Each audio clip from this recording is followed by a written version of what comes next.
The Cuban Missile Crisis was a 13-day confrontation between the governments of the United States and the Soviet Union, when American deployments of nuclear missiles in the United Kingdom, Italy, and Turkey were matched by Soviet deployments of nuclear missiles in Cuba.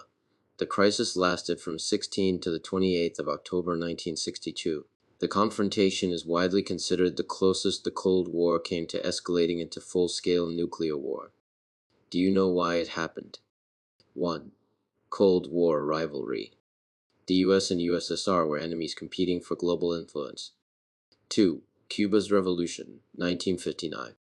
Fidel Castro took power and aligned Cuba with the Soviet Union. The US tried to overthrow Castro Bay of Pigs invasion 1961. 3. Missile imbalance. The US had nuclear missiles in Turkey and Italy close to the USSR. The USSR secretly placed nuclear missiles in Cuba, just 145 kilometers from Florida. From 1959, the US government based torn nuclear missiles in England, known as Project Emily. In 1961, the US put Jupiter nuclear missiles in Italy and Turkey. All were within range of Moscow.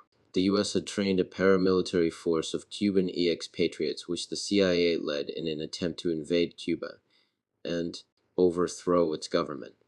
Starting in November of that year, the US government engaged in a violent campaign of terrorism and sabotage in Cuba, referred to as the Cuban Project, which continued throughout the first half of the 1960s.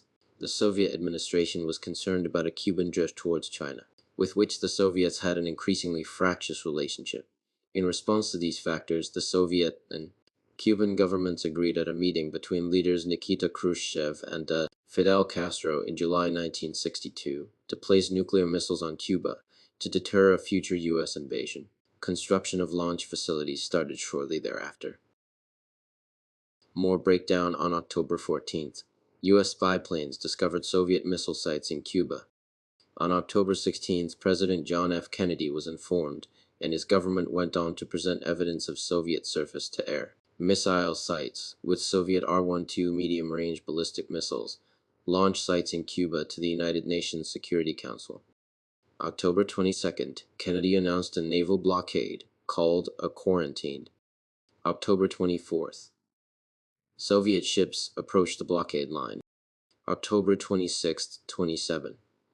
There was peak danger as Soviet submarine B-59 surfaces after almost firing its nuclear torpedo on the US. Blockade. One US U-2 spy plane was shot down over Havana, Cuba, resulting to the death of a pilot. Nuclear war almost triggered by submarine commanders. October 28th.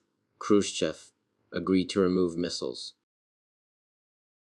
Kennedy ordered a naval blockade to prevent further missiles from reaching Cuba. He referred to the blockade as a quarantine, not as a blockade so the US could avoid the formal implications of a state of war. An agreement was eventually reached between Kennedy and Khrushchev.